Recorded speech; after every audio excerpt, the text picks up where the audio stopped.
Yeah. Clive Carroll, the amazing Clive Carroll. And welcome to Nashville. Oh. You've just flown in, so how are you feeling?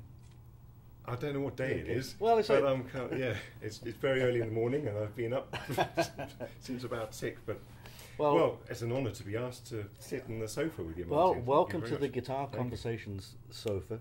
And as soon as I found out you were going to be here, I thought we've got to get you here on the Guitar Conversations sofa and have a chat about things. What was that piece of music you just played? That was a brand new piece, actually. Wow. It's just straight off the drawing board, you know. Okay. Not only am I asked by Martin Taylor to sit on the same sofa and have a jam, but I play a brand new piece as well, straight off. Well, you didn't have to. Well, I suppose not. I just fancied it. I'm glad you did. Well, I draw inspiration from a wide variety of genres. It can be anything from Elizabethan lute music through to Ian Dury and the Blockheads. Yeah. Recently, I've been listening to some Shostakovich. Do you know the Shostakovich waltz?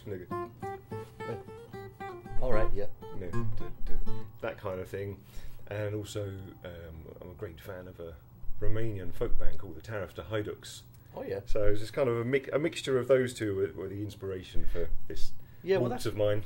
That's what one of the things I've always admired about your playing is obviously you're just an amazing player, but you're an amazing musician, and for me that's far more important. You know, I know that you compose music and you score for orchestral music, and it's it's quite amazing the span of things. Traditional music as well, because your family is from Ireland originally, and you play a lot of Irish music.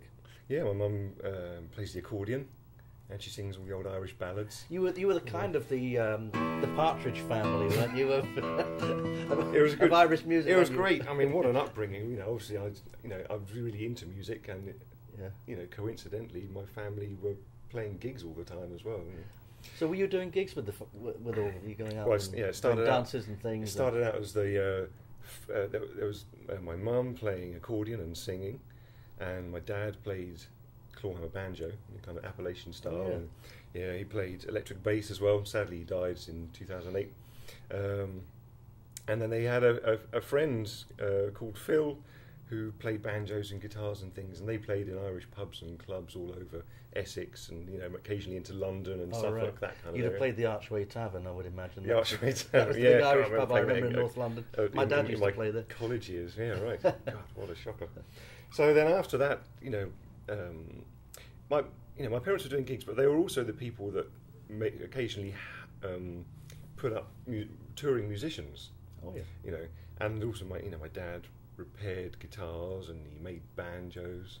So there were instruments all these musicians all over the turning place. up. So well, they would, yeah. You get up for your breakfast and David Bowie was sitting there having his cornflakes. Is that what? I tell you, they were still fast asleep when my sister and myself were picking out the Gibson hummingbirds from their guitar cases, strumming the chord of GC and the other one. The other one. At 6 years old, So really, that was a great upbringing to be surrounded by other musicians as well. And my sister and I sat at the back of the stage playing a few chords, and then by the time we were, 11 and 13 or something, we worked our way to the front.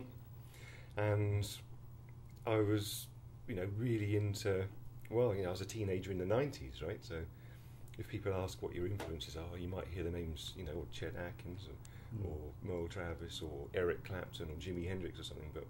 But you said in during the Blockheads, because you grew up in Essex. I did as well. Right. And of course, that was Dr. Feelgood. My next door neighbour was Jippy Mayo, who took over from Wilco, and we started playing guitar at the same time. So there was a big tradition of music in that whole area. I think it's because so many people. It's just when I was born there, it really wasn't that long after the Second World War. So there was all these new towns being built, and all these people from London were moving out there. But also from other parts of the world. Other people came from Ireland and moved there. And sure. So there was a lot of music seemed to go on. Yeah, sure.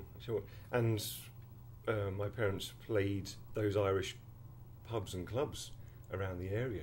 It was amazing for me to see people in the audience wanted to come up, and that's how I learned pieces like Danny Boy and the Leaving of Liverpool and Whiskey in the Jar.